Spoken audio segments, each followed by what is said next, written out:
Olá, pessoal, tudo bem? Sejam bem-vindos a mais uma aula de Química da primeira série. Sou a professora Núbia e hoje a gente vai dar continuidade aos conteúdos da aula anterior. Nós vamos falar sobre as propriedades gerais e as propriedades específicas da matéria. E para a gente iniciar, a gente vai ver agora quais são os objetivos da aula de hoje, ok? Então, primeiro, nós vamos relembrar os conceitos sobre matéria e suas propriedades. Vamos compreender as propriedades da matéria através de alguns exemplos do nosso cotidiano. Vamos entender e identificar as propriedades específicas da matéria. E, por fim, nós vamos praticar o conhecimento com as atividades. Bom, e para relembrar, as propriedades gerais são aquelas propriedades comuns a todo tipo de matéria e as específicas, como o próprio nome já diz, específica ou características de cada uma de suas substâncias, ok? Então vamos aqui. Propriedades gerais da matéria. A primeira é a massa. Essa propriedade ela está relacionada à quantidade de matéria de um corpo. Nós temos aqui a extensão ou o volume. Essa propriedade ela está relacionada ao espaço que a matéria pode ocupar em qualquer um dos seus estados físicos. Então aqui, o estado sólido possui um volume fixo e bem definido. Quando nós temos uma substância no estado líquido, o seu volume ele é específico, mas a sua forma é de acordo com o recipiente que o contém. Quando nós temos uma substância no estado gasoso, o volume desse gás é o total, né? Ele ocupa todo o volume do recipiente que o contém. Isso acontece porque as suas partículas estão livremente se movimentando, ok? Outra propriedade geral da matéria é a inércia. Essa propriedade ela está relacionada a se o corpo está parado ou em repouso ou se ele está se movimentando. A impenetrabilidade, essa propriedade ela está relacionada e vem nos dizer que dois corpos não podem ocupar o mesmo espaço ao mesmo tempo. Outra propriedade geral da matéria é a divisibilidade. Essa propriedade vem nos dizer que nós podemos dividir a matéria em várias partes menores. Temos também a indestrutibilidade. Essa propriedade vem nos dizer que a matéria ela não pode ser destruída, e sim transformada. E aí aqui no caso a gente pode estar falando das reações químicas. E podemos ter como produto ou uma substância obtida os gases, a fumaça, as cinzas, ok? Outra propriedade geral da matéria, descontinuidade. Ela vem nos dizer que a matéria possui espaços entre um átomo e o outro, porém não é possível a gente visualizar a olho nu. A outra propriedade geral da matéria é a compressibilidade. Aqui ele vem falar que o volume da matéria ela pode ser diminuído de acordo com a pressão que é exercida. Se eu aumento a pressão, de acordo com esse exemplo, se eu aumento a pressão, o volume ele é diminuído. Se eu diminuo a pressão, o volume ele aumenta.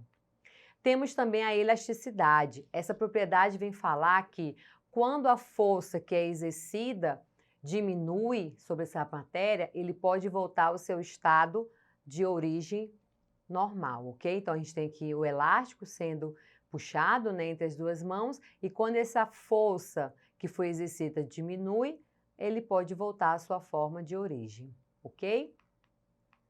E agora a gente vai relembrar as propriedades específicas. Como a gente viu na aula anterior, nós temos as organolépticas. Essas propriedades estão relacionadas aos 5 sentidos que nós temos. Temos as propriedades funcionais, que são as funções inorgânicas. Nós temos as propriedades físicas e as propriedades químicas. E a gente vai estar vendo cada uma delas e relembrando também, ok? Então, nós temos aqui, primeira propriedade funcional, são os ácidos. Essas substâncias, elas sofrem ionização, que é a formação de íons, e os ácidos só podem liberar como íons o cátion H+. E aí eu coloquei aqui alguns exemplos de ácidos presentes no nosso cotidiano. Então, nós temos o ácido fórmico, que é encontrado nas abelhas, nós temos o ácido cítrico, que é encontrado nas frutas cítricas, a gente tem aqui o exemplo da laranja e do limão. Nós temos o ácido tartárico encontrado na uva, temos o ácido acético encontrado no vinagre. o ácido cítrico encontrado no extrato de tomate, ácido málico encontrado na maçã verde e o ácido fosfórico encontrado na Coca-Cola. Outra função funcional, né? Outra função inorgânica, nós temos aqui as bases. Elas são substâncias que sofrem dissociação, ou seja, sofrem a separação dos íons e sempre vai liberar o íon OH-, e também promove a adstringência. E aí nós temos aqui como exemplo no nosso cotidiano o hidróxido de cálcio, presente no cimento, que é utilizado para as construções, o hidróxido de amônio e o hidróxido de magnésio. Outra propriedade funcional são os sais. São substâncias iônicas, apresentam cátion e ânion, sendo que esses cátion tem que ser diferente de H+, e o ânion tem que ser diferente de OH-. E aí nós temos aqui os comuns no nosso cotidiano, que são utilizados. O nitrato de potássio, que é utilizado como conservante dos alimentos. Nós temos o hipoclorito de sódio, que é utilizado nos produtos testes e na indústria de papel. Temos o fluoreto de sódio, que é utilizado no enxágue bucal. Temos o carbonato de sódio, que ele é utilizado na fabricação de detergentes. E temos o sulfato de cálcio, que é utilizado na fabricação de giz escolar. E por último, a quarta função inorgânica são os óxidos. Esses óxidos, essas substâncias, são compostos binários, ou seja, essa substância é formada por apenas 2 elementos químicos e é obrigatório ter a presença do oxigênio. E esse elemento químico, o oxigênio, ele sempre vai ser o elemento químico mais eletronegativo presente nos óxidos, ok? E aí nós temos aqui no nosso dia a dia presente o óxido de cálcio, que é utilizado na correção, do pH do solo. Temos aqui o óxido de manganês, que é utilizado na fabricação de aço. Temos o óxido de estânio, que é utilizado na fabricação de latas. Temos o óxido de ferro 3, que é utilizado na fabricação de pigmentos. E temos o óxido de alumínio, que é utilizado na fabricação do alumínio, ok? Agora a gente vai estar vendo as propriedades físicas da matéria. Nós temos aqui o ponto de fusão e o ponto de ebulição. Essas duas propriedades, elas estão relacionadas à temperatura, onde a substância ou esse material ele vai mudar de estado físico, ok? E essa temperatura, ou esse ponto, ele está relacionado à pressão também que vai estar exercido esses materiais. Então, aqui a gente tem o exemplo do ouro, né? O ponto de fusão do ouro é 1064 graus Celsius. O ponto de fusão é a temperatura onde vai mudar do estado sólido para o estado líquido.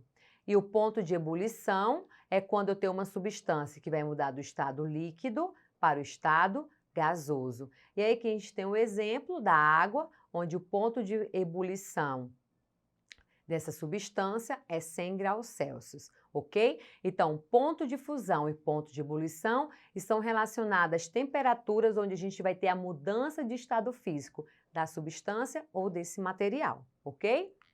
Outra propriedade física é a solubilidade, que está relacionada a quanto uma substância é solúvel em outra. Temos a densidade, essa propriedade está relacionada entre a razão ou a divisão da massa pelo volume da substância ou do material. Temos também a condutividade elétrica. Essa propriedade ela está relacionada ao quanto o material ou a substância tem um caráter elétrico, onde ele vai dispor de íons em meio aquoso e produzir eletricidade, ok? Outra propriedade física, a viscosidade, está relacionada ao fluido desse produto ou desse material. Temos também a dureza, que é a propriedade onde o material tem um poder de riscar o outro, a capacidade. O magnetismo está relacionado ao poder de atração e repulsão dos metais e dos ímãs. A maleabilidade é uma propriedade que está relacionada ao quanto esse material ele pode formar finas lâminas. A ductibilidade está relacionada à deformação do material e a capacidade desse material formar fios, como a gente está vendo aqui esse metal, ok? Agora a gente vai estar trabalhando as propriedades químicas. Nós temos aqui a fermentação, e aí o bom que a gente pode estar relembrando da aula anterior que a gente comentou é que as propriedades químicas, elas estão relacionadas a reações químicas. E aí a reação química tem formação de novas substâncias. Então a gente tem aqui a fermentação, ela é utilizada para a produção de alimentos e medicamentos, é uma reação que ocorre sem a presença de oxigênio. Nós temos a efervescência, que é uma reação química que tem a liberação de gases. Temos a explosividade, que não necessariamente vai ser uma reação de combustão. Essa propriedade está relacionada ao quanto de gás é liberado em um pequeno ambiente ou recipiente em curto espaço de tempo, o intervalo é pequeno. Temos também a oxidação e a corrosividade, que está relacionado à perda e o ganho de elétrons. E, por fim, a gente tem a combustibilidade, que vai estar relacionado à reação de combustão. Lembrando que a reação de combustão a gente pode ter dois tipos, a completa e a incompleta. A completa a gente vai ter como produto o gás o gás carbônico, CO2, e reação de combustão incompleta a gente vai ter a produção do CO2, que é o monóxido de carbono, ok? E agora a gente vai estar aplicando esses conceitos que a gente viu na aula anterior e na de hoje, né, nas atividades, ok? Leia atentamente as propriedades e as definições. Na sequência, correlacione a coluna 1 com a coluna 2.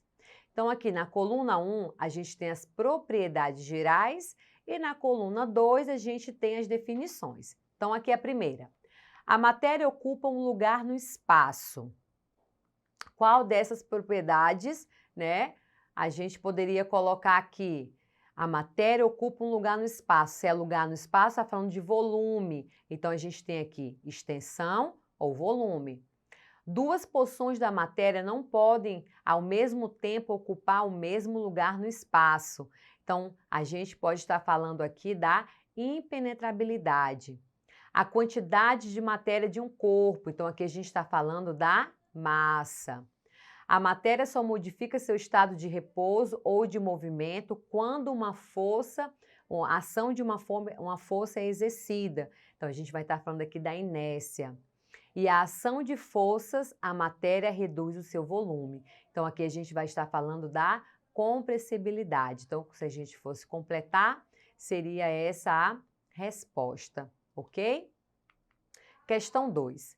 São propriedades gerais da matéria. Então, aqui na letra A, B até a letra E, a gente vai identificar qual é a opção que só tem propriedades gerais. Lembrando que a matéria pode ter propriedades gerais e as específicas, ok? Então, na letra A, estado físico, sabor e cor. Estado físico está relacionado às propriedades físicas, sabor e cor está relacionado às propriedades organolépticas. E aí nós temos aqui ponto de fusão, cor e a inércia. Temos a elasticidade, inércia e divisibilidade. Letra D, densidade, cor, aqui ó, cor, propriedade organoléptica.